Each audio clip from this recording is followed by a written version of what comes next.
विश्व की सबसे प्राचीन सभ्यता, जहां हर रंग, हर सुर, हर धड़कन में बसती है संस्कृति,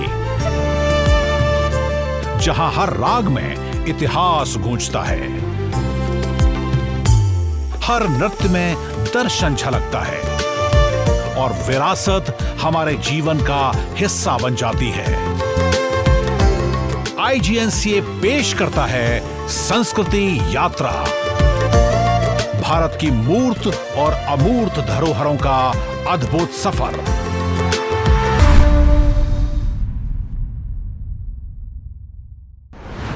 नमस्कार, स्वागत है आप सभी का। मैं हूं प्रीति सिंह। आप देख रहे हैं हमारा कल्चरल शो संस्कृति यात्रा। आज के अपने पहले सेगमेंट विशेष में हम चल रहे हैं सदर्न महाराष्ट्र के एक छोटे से शहर मिरज, जो वर्षों से भारत की क्लासिकल म्यूजिक ट्रेडिशन का एक अभिन्न अंग रहा है। मिरज जहां एक और कई प्रसिद्ध क्लासिकल म्यूजिशियंस की जन्मस्थली रहा, वहीं यह शहर कई म्यूजिकल इंस्ट्रूमेंट्स की मेकिंग से भी जुड़ा रहा है। इस हैंडीक्राफ्ट से जुड़े लोग पीढ़ी दर पीढ़ी अपने परिवार की इस म्यूजिकल ट्रेडिशन को आगे बढ़ा रहे हैं। इन्हीं इंस्ट्रूमेंट्स में से एक है स्ट्रिंग इंस्ट्रूमेंट तानपुरा, जो कि मेन इंस्ट्रूमेंट ना होते हुए भी म्यूजिक अरेंजमेंट और वोकल को सुर दिखाता है। मिरज डेकेड से अपनी बेस्ट क्वालिटी तानपुरों और उन्हें बनाने वाले हाईली स्किल्ड क्राफ्ट्समैन के लिए जाना जाता रहा है। यहाँ के तानपुरा के सुर देश ही नहीं दुनिया भर के म्यूजिक लवर्स तक पहुंचते हैं। तो आइए जानते हैं और चलते हैं मिरज और तानपुरा के बीच के संबंध को देखते हैं और देखते हैं फिल्म आरव मिरज का तानपुरा के कुछ अंश।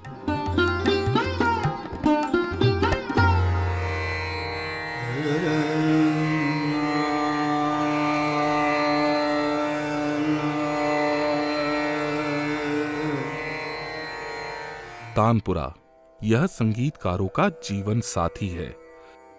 संगीतकारों का सहनाद है ये तानपुरा। इसकी विशेषता यह है कि यह गायक के साथ को प्रतिसाद देता है और गायक की नव कल्पनाओं को जन्म देता है। इसीलिए गायक इसे अपना सच्चा साथी मानते हैं। हाथ में तानपुरा लेकर जब तार छेड़ते हैं तो ऐसे अलौकिक वातावरण का निर्माण होता है कि बाहरी दुनिया को छोड़ मन स्वर की दुनिया में खो सा जाता है। जब ऐसे अलौकिक वाद्य की बात होती है तो मन में कई प्रश्न उठते हैं, जैसे कि इसका निर्माण कैसे होता होगा, क्या है इस वाद्य का मूल, कैसा रहा होगा इसका सफर। इन्हीं जवाबों की खोज में चलते हैं संगीत वाद्य के इस विशाल सागर में, गोते लगाते हैं और करीब से जानते हैं तानपुरा को। तानपुरा संगीत जगत का नाद ब्रह्म है। अगर हम वाद्य यंत्रों के इतिहास को देखें तो इनकी उत्पत्ति भी मानव सभ्यता और संस्कृति की प्रारंभ के साथ ही हुई थी और संगीत वाद्य की विस्तृत श्रृंखला हमारी सांस्कृतिक धरोहर को भी दर्शाती है। शास्त्रीय संगीत में प्रयोग किए जाने वाले वाद्य यंत्र को मूलतः 4 प्रकार में वर्गीकृत किया गया है। तानपुरा एक 4 तारों का तंतु वाद्य है। पर ऐसा क्या विशेष है तानपुरा में जो इसे बाकी वाद्य से अलग बनाता है? विभिन्न ऐतिहासिक दृष्टांतों से ये पता चलता है कि तानपुरा का निर्माण पूर्ण रूप से लकड़ी से ही किया जाता था, जो आज भी दक्षिण भारतीय संगीत में तंजावर, मैसूर, त्रिवेंद्रम शैली के नाम से प्रसिद्ध है। मुगल और फारसी राजवंशों के प्रभाव से तानपुरा बनाने की प्रक्रिया में लौकी का प्रयोग किया जाने लगा। लौकी से बने इन तानपुरे को मिरज एवं कोलकाता शैली के नाम से पहचान मिली। आज भारत में तानपुरा बनाने का कार्य कोलकाता, मैसूर, लखनऊ, त्रिवेंद्रम और मिरज में होता है। इस सबसे मिरज शैली का तानपुरा खास माना जाता है। मिरज शैली के तानपुरे को विश्व भर में बहुत प्रसिद्धि मिली। ये हमेशा से कई दिग्गज संगीतकारों की पहली पसंद रही है। मिरज के तानपुरे में क्या है खास और कैसे बनाए जाते हैं ये उम्दा किस्म के तानपुरे? तो चलिए आज इन्हीं प्रश्नों के उत्तर ढूंढने के लिए चलते हैं एक सुरमई सफर पर मिरज की ओर और जानते हैं तानपुरा का इतिहास और निर्माण विधि के बारे में। पटवर्धन सरकार ने अपनी कार्यशाला में काम करने वाले 2 शिकलगार भाई फरीद साहिब और मोइनुद्दीन साहिब को वाद्य की मरम्मत करने का जिम्मा सौंपा। दरअसल शिकलगार वो कारीगर होते थे जो तलवारों की धार तेज करने और चमकाने का काम करते थे। उसके अलावा वो मिर्च की दरगाह के आलम को चमकाने का भी कार्य किया करते थे। समय के साथ साथ इनका कारोबार बदलता गया। शस्त्र बनाने वाले हाथों ने पहली बार संगीत वाद्य अपने हाथ में उठा लिए। इनके तानपुरा इतने उम्दा किस्म के हुआ करते थे कि देश भर में उसको प्रसिद्धि मिली और अलग अलग संगीतकारों के बीच में ये बहुत लोकप्रिय हुए। सन 1850 के बाद से मिरज शहर में तानपुरा के निर्माण का कारोबार बढ़ता गया और बड़ी संख्या में लोग इस व्यवसाय से जुड़ गए। समय के साथ साथ तानपुरा के अलावा अन्य तंतु वाद्यों का भी निर्माण होने लगा। इसी लोकप्रियता के बढ़ने पर उन्हें सतार मेकर कहा जाने लगा और जहां ये बसे उस गली को सतार गली के नाम से प्रसिद्धि मिली। समय के साथ मिरज शहर भारत का एक महत्वपूर्ण कला का केंद्र बनकर उभरा और जल्द ही हिंदुस्तानी शास्त्रीय संगीत का एक प्रतिष्ठित केंद्र भी बन गया। ये तो बात हुई तानपुरा बनाने वाले कुशल कारीगरों के बारे में। आइए अब हम देखें कि तानपुरा कैसे बनता है, कैसे अलग अलग हिस्से, अलग अलग चीजें एक होकर एक पूर्ण तानपुरा बनता है। मिरज शैली के तानपुरे के हिस्से कुछ इस प्रकार हैं: तुम्बा, रेजोनेटर, तबली, साउंड बोर्ड, गुल्लू, नेक जॉइंट, डांड, नेक, अटिया मेरू, अपर ब्रिज, तार गहन, अपर ब्रिज, खुंटी, पेग्स या पेग बॉक्स, घुड़ज या घोड़ी, ब्रिज, मनका, फाइन ट्यूनर, लंगोट, पंक्ति और टेल पीस। तानपुरा बनाने की प्रक्रिया में सबसे पहले शुरुआत होती है तुम्बे से। लौकी से बनाया गया ये तुम्बा विशेषता है मिरज शैली के तानपुरे की। कटाई तभी होती है जब फल से लगी डंडी हरे से पीली होकर सूख जाती है। कटाई के बाद उसे धूप में सुखाया जाता है और बाद में मिरज के कारीगरों तक पहुंचाया जाता है, जहां पर सबसे पहले इनका नाप लिया जाता है और फिर जगह की उपलब्धता अनुसार इन्हें रखा जाता है। आपने ये भी गौर किया होगा कि इन लौकियों के ऊपर अलग अलग नंबरों को चिन्हित किया गया है। लौकी के इसी घेर के माप के अनुसार ये निर्धारित किया जाता है कि कौन सी लौकी से पुरुषों के लिए और कौन सी लौकी से महिलाओं के लिए तानपुरे का निर्माण किया जाएगा। पुरुषों के लिए बनाए जाने वाले तानपुरे में या व्यास 51 इंच से 70 इंच तक हो सकते हैं, तो वहीं महिलाओं के तानपुरे में इनका घेरा 45 इंच से 50 इंच तक हो सकता है। इसलिए जब लौकी का नाप लिया जाता है तो उसके व्यास को उनके ऊपर अंकित कर दिया जाता है। तानपुरा निर्माण के लिए उपयोग में लाए जाने वाली लकड़ियां मूल रूप से 2 प्रकार की होती हैं। पहली है टीक वुड यानी सागौन की लकड़ी, जो कि कठोर और वजनदार होती है, और दूसरी है रेड सीडार वुड यानी लाल देवदार की लकड़ी, जो कि मुलायम और वजन में हल्की होती है। तानपुरा के लिए इस्तेमाल की जाने वाली लकड़ी को सही रूप से सूखा हुआ होना आवश्यक होता है, जिसे वेल सीजन्ड लकड़ी भी कहा जाता है। किसी भी लकड़ी का संशोधन उसकी योग्यता बढ़ाने के लिए किया जाता है। एक उच्चतम गुणवत्ता के तानपुरा निर्माण के लिए मिरज के कारीगर प्राकृतिक संशोधन द्वारा तैयार की गई लकड़ियों का प्रयोग करना पसंद करते हैं। लौकी को साफ करते वक्त इस बात पर भी विशेष ध्यान रखना पड़ता है कि उसके अंदर की प्राकृतिक संरचना और उसका खुरदुरापन बरकरार रहे, क्योंकि तुम्बे के अंदर रेशों की एक प्राकृतिक संरचना होती है। उसी प्रकार डांड की लकड़ी में भी अपनी एक रेशों की प्राकृतिक संरचना होती है। अपेक्षित ध्वनि उत्पन्न होने के लिए यह अत्यंत आवश्यक है कि दोनों के रेशों की संरचना समान हो। ये बहुत जरूरी है कि तानपुरा में उत्पन्न होने वाली ध्वनि संगीतकारों के मापदंड पर खरी उतरे। तबली असल में तानपुरे का हृदय होता है। तबली को पूर्ण रूप से तैयार किए जाने के बाद इसे तुम्बे से चिपका के कस के डोरियों से बांध दिया जाता है ताकि ये एकदम सही तरीके से तुम्बे से चिपक जाए। भारतीय कलाकृतियां और नक्काशियां दुनिया में प्रसिद्ध हैं। मिरज शैली के तानपुरे पर होने वाली नक्काशी इसके मुगल पारसी प्रभाव को दर्शाती हैं। यहाँ पर खरीदारों की पसंद से भी नक्काशी की जाती है। मिरज में प्रमुखतः 2 प्रकार के तानपुरे देखने को मिलते हैं, जो कि मिरज के कारीगरी के उत्तम उदाहरण हैं, और ये हैं मिरज का पारंपरिक तानपुरा और हेमराज तानपुरा। अटी या तारगहन के बाद तानपुरे के ऊपरी भाग सिरा, शिर या ग्रीवा भी कहलाता है। इसे मुख या मस्तक भी कहते हैं। इसी भाग में खुटिया लगाई जाती है। अटी या तारगहन के आगे लकड़ी की 4 कुंजियां लगी होती हैं, जिनमें तानपुरे के चारों तार बंधे होते हैं। इन्हें खुटियां भी कहते हैं। गुड़ज के ऊपर तारों के नीचे एक धागे का टुकड़ा दबा दिया जाता है। इस धागे को आगे पीछे सरकाने से एक निश्चित बिंदु पर तानपुरा का स्वर अच्छी गूंज के साथ उत्पन्न होता है। इसी को जवारी खुलना कहते हैं। इस प्रकार घुड़ज के ऊपर की सतह का भाग जवारी वाला स्थान माना जाता है। एक बेहतरीन तानपुरा वही है जो उत्तम गुणवत्ता के साथ बनाया जाए और उसके साथ साथ सही से ट्यून किया जाए। तानपुरा आपको संयम देता है, नियम देता है, साथ देता है, संगत भी देता है, स्वर देता है, साधना देता है। अगर गौर से देखें, तानपुरा एक जीवन शैली देता है।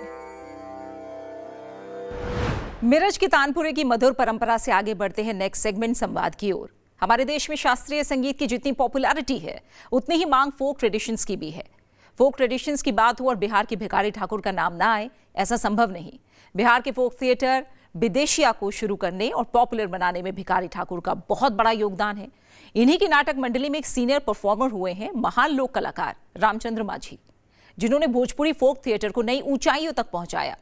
90 वर्ष से अधिक उम्र में भी मंच पर अपनी एनर्जेटिक परफॉर्मेंस से दर्शकों का दिल जीतने वाले रामचंद्र माझी प्रसिद्ध लोक कलाकार भिखारी ठाकुर के डिसिपल रहे हैं। 10 साल की उम्र में उन्होंने भिखारी ठाकुर के डायरेक्शन में रंगमंच पर कदम रखा और डेकेड्स तक लोक संस्कृति की सेवा की। बिहार की ट्रेडिशनल फोक फॉर्म्स को जीवित रखने में उनके कंट्रीब्यूशन के लिए उन्हें संगीत नाटक अकादमी पुरस्कार और 2021 में पद्मश्री से सम्मानित किया गया। आज वो हमारे बीच नहीं हैं, लेकिन उनकी थिएटर जर्नी हम सभी के लिए एक प्रेरणा है। आइए सुनते हैं रामचंद्र माझी की प्रेरणादायक यात्रा उनके आर्काइवल इंटरव्यू से। हमको पुरस्कार मिला, बहुत मन खुश हुआ और दंग हम आए, क्योंकि राष्ट्रपति से भेंट हो गए और प्रधानमंत्री से भेंट हो गए और सभी जनता अभी लोग प्यार करता है, लोग मानता है लोग, तो हम तो दंग हैं अभी ले। और जीवन भर के ये दंग हमरा फुलाया, खुश दिल में फुलाता है जे जीवन भर के करनी हमरा मिल गया।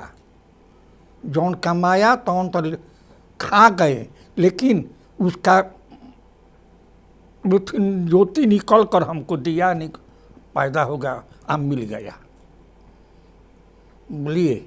और हम नाचे, हम 10 बरस के रही तब एगो हमारा गांव में नाच रहे, नाच पार्टी चलावत रहे, तो हम अपना एगो भाई रहे करे के गोदी में लेके खेलाई, तो वो कहलक वो आदमी आके नाच में रह, अब बड़ा गरीबी रहे, न कपड़ा रहे न खाए के रहे,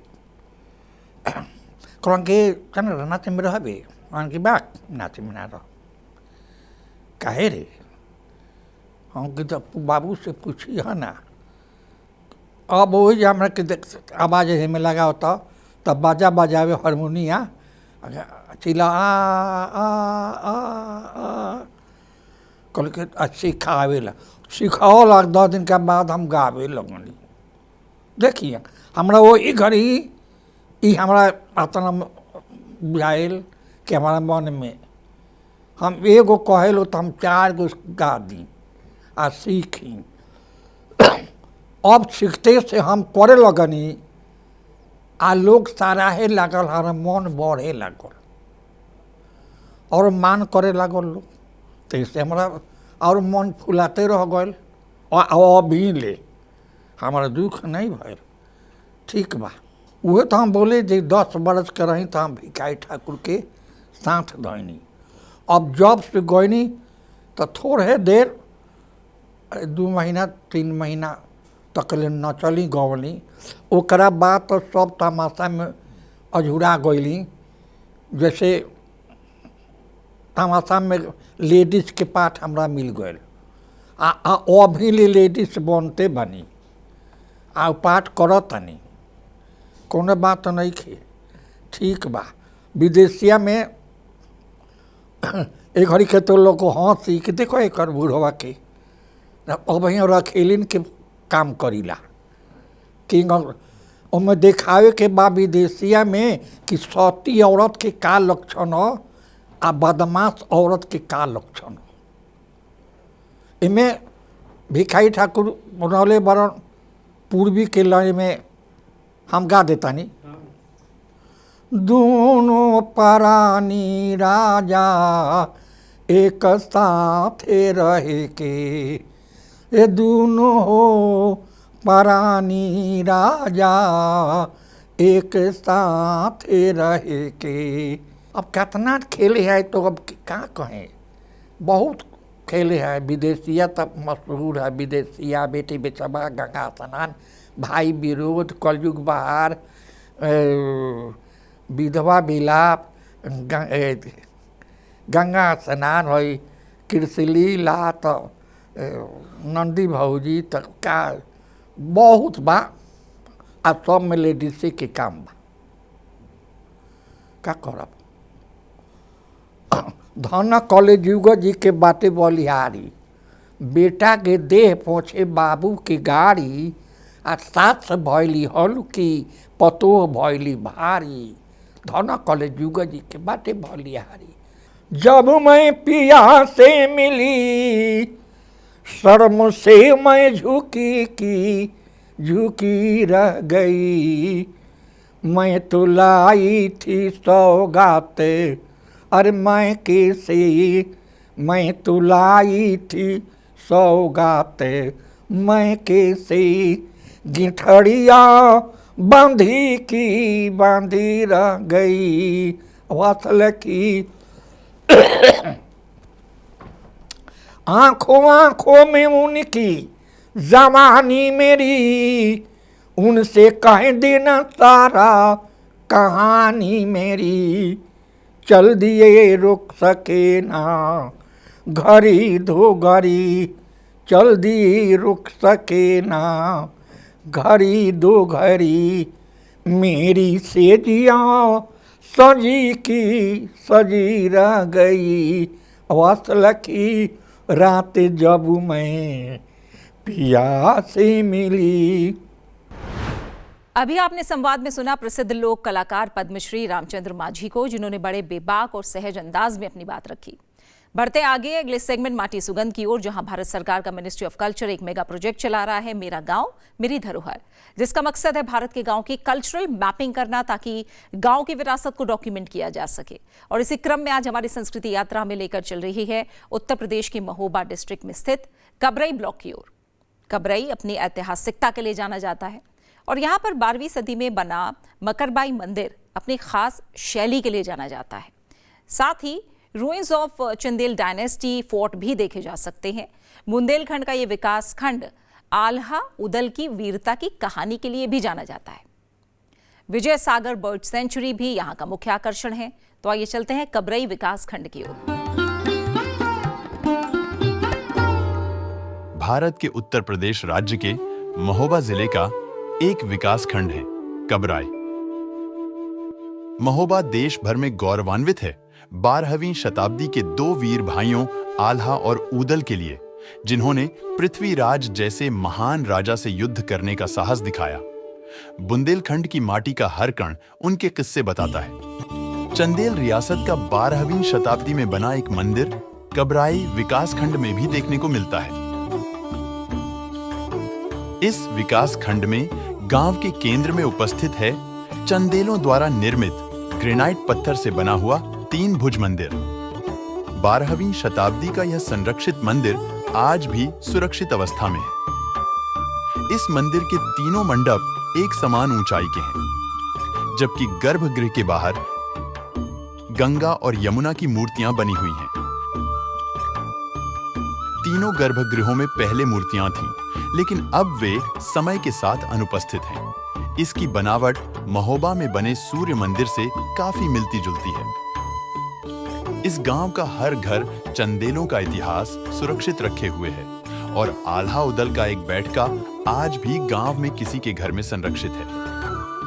यही कबराई विकासखंड में स्थित है विजय सागर पक्षी अभयारण्य, जो कि विजय सागर बर्ड सैंक्चुरी के नाम से प्रसिद्ध हैं।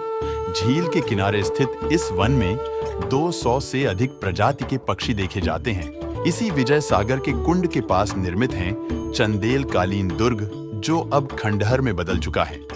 वो आल्हा उदल जो महोबा की मिट्टी का गौरव है और जिन्होंने 52 लड़ाइयां जीती थी, उनकी याद में आल्हा गान का कार्यक्रम आयोजित कर आल्हा गान सुनते हैं। प्रथमे सोमरो लंबोदर खां, दूजे सोमर चंद का मां, तीजे मैया मैहर बाली, दिव्या बीच विराजो। यह विकास खंड अपनी हस्तशिल्प कला के लिए भी प्रसिद्ध है। यहाँ की महिलाएं हस्तशिल्प में अत्यधिक निपुण हैं। अधिक मात्रा में ग्रेनाइट पाए जाने के कारण प्राचीन काल से ही यहाँ की महिलाएं सिलबट्टा और मूर्तियां बनाने जैसी हस्तशिल्प कलाओं में प्रवीण रही हैं। कई प्राचीन समय की मूर्तियां गांव में जगह जगह देखी जा सकती हैं। तो ये थी आज की हमारी संस्कृति यात्रा। आशा है आपको पसंद आई होगी। इस कार्यक्रम को लेकर आपके सजेशंस हमारे लिए अवेलेबल हैं। अगर आपके पास भी अपने गांव, एरिया या फोक ट्रेडिशन से जुड़ी कोई भी वाइटल इन्फॉर्मेशन है तो उसे हमारे साथ जरूर शेयर कीजिए। हमारा ईमेल आईडी है sanskriti.ignca@gmail.com। आपसे फिर होगी मुलाकात संसद टीवी पर अगले हफ्ते आज ही के दिन इसी समय संस्कृति यात्रा के अगले एपिसोड में। और जाते जाते देखिए हाल ही में हुए कुछ सांस्कृतिक आयोजनों की झलकियां। मुझे दीजिए इजाजत। नमस्कार। IGNCA के कलाकोश विभाग द्वारा गांधीमय गुरुजी कार्यक्रम का आयोजन किया गया, जिसमें आशीष गुप्ता द्वारा संपादित पुस्तक श्री रविंद्र शर्मा गुरुजी समग्र में भारत गाथा और भारत कथा श्रृंखला की 15 पुस्तकें शामिल हैं। इस अवसर पर गुरुजी के व्यक्तित्व पर आधारित 45 मिनट की डॉक्यूमेंट्री की भी स्क्रीनिंग हुई। कार्यक्रम में उपस्थित मुख्य अतिथि प्रख्यात चिंतक सुरेश सोनी ने कहा, गुरुजी कहते थे हमें देखिए आजकल ये जो कॉलोनीज बनती है ना उसके अंदर, और जो हमारा बनता है सीधी सीधी रेखाएं बना लेते हैं हम, फ्लैट सिस्टम बन गया है। तो वो भी कहते थे भारतीय परंपरा में कि सीधी रेखा एक ही काम करती है दुनिया के अंदर, काटने का। एक ही काम है सीधी रेखा का, और कुछ नहीं है। जिधर से देखोगे उधर से वो काटेगी। इसलिए सीधी रेखा में बने हुए मकान में सब कटे रहते हैं, किसी का कोई संबंध ही रहता है। इसके साथ ही कार्यक्रम में उपस्थित जीविका आश्रम के संस्थापक आशीष गुप्ता ने गुरुजी के व्यक्तित्व की गहराई और सूक्ष्मताओं पर प्रकाश डाला। वे मौखिक परंपरा के व्यक्ति रहे हैं। धारा प्रवाह बोलना उनकी सहज वृत्ति थी। 7-7 दिन, 8-8 दिन, 10-10 दिन तक लगातार उनके यहाँ बातचीत चलती थी। तो जब वो किसी इस तरह की सभाओं में जाते, आधा 1 घंटे की बातचीत होती, ज़्यादा से ज़्यादा मतलब हम सारे लोगों को तो 15 मिनट 10 मिनट वाली बात होती, तो वो ज़्यादा से ज़्यादा 1 घंटे 2 घंटे बात करते थे, सुनते थे लोग बात। लेकिन उनका ये आग्रह होता था कि भाई तुमको समझना है चीज़ों को तो 7 दिन के लिए आओ, हफ्ते भर के लिए आओ भाई, हफ्ते भर से कम से क्या बात होगी करके। तो ये इस तरह से उनकी पूरी बातचीत रही है। साथ ही गौतम बुद्ध विश्वविद्यालय के कुलपति प्रोफेसर राणा प्रताप सिंह ने विज्ञान के उदाहरणों के माध्यम से गुरुजी की बातों को नई दृष्टि से समझाया। गुरुजी के दर्शन और फिलॉसफी की बात कर रहे हैं, और जो भारतीय दर्शन है वह एक ऐसा भी जड़ मात्र है जो कि इस हरे पौधे को सपोर्ट करता है। और जब भी व्याख्यान होता है तो यही कहा जाता है कि हमको अपनी जड़ों से जुड़े रहना है, अदरवाइज एक हम हरे वृक्ष या जीवित रहने की परिकल्पना अपने आप में दूभर हो सकती है। इस अवसर पर IGNC के सदस्य सचिव डॉक्टर सच्चिदानंद जोशी ने कहा, गुरुजी मूलतः श्रुति परंपरा के व्यक्ति थे, और मुझे इसलिए याद आता है उनका पहला व्याख्यान जो उन्होंने कला केंद्र में दिया था। हमारे अध्यक्ष श्रद्धेय राम बहादुर राय जी की प्रेरणा से हमने उन्हें आमंत्रित किया था, और उस कार्यक्रम को भी एकदम अनौपचारिक रखा था। और राय साहब ने कहा था कि कोई औपचारिकता न रखते हुए गुरुजी को बोलने दिया जाए, और वो जितनी देर बोलते हैं उन्हें बोलने दिया जाए, हम सिर्फ रिकॉर्ड करेंगे। क्या आप कल्पना कर सकते हैं कि 3.5 घंटे गुरुजी अनवरत बोलते रहे और लोग लगातार सुनते रहे। कार्यक्रम में मौजूद केंद्रीय संस्कृत विश्वविद्यालय के कुलपति प्रोफेसर श्रीनिवास वरखेड़ी ने गुरुजी के विचारों को सामाजिक संरचना, विशेषकर जाति व्यवस्था के संदर्भ में विश्लेषित किया। हम जिस शब्द का उच्चारण कर रहे हैं जाति के रूप में, उसको हमने हमारे 300 साल 400 साल से जो विचार हमारे मन में आए हैं, उनकी संकल्पनाएं बदल गई है हमारे मन में, जिसके वजह से हमारे आचरण, हमारे उनके बारे में जो दृष्टि है वो बदल गई है। उन दृष्टि बदलने की एक शब्द मात्र बदलने से कैसे हमारी दृष्टि भारतीय दृष्टि बनती है, एक उदाहरण है भारतीय ज्ञाति व्यवस्था। कार्यक्रम का संचालन करते हुए आईजीएनसी के कलाकोश विभाग के प्रमुख प्रोफेसर सुधीर लाल ने उद्घाटन सत्र में कार्यक्रम की रूपरेखा और उसके महत्व को विस्तार से रखा। जिस विराट व्यक्तित्व के उद्बोधन से 5 अक्टूबर वर्ष 2016 को इस परियोजना का श्री गणेश हुआ, वे थे श्री रविंद्र शर्मा गुरुजी।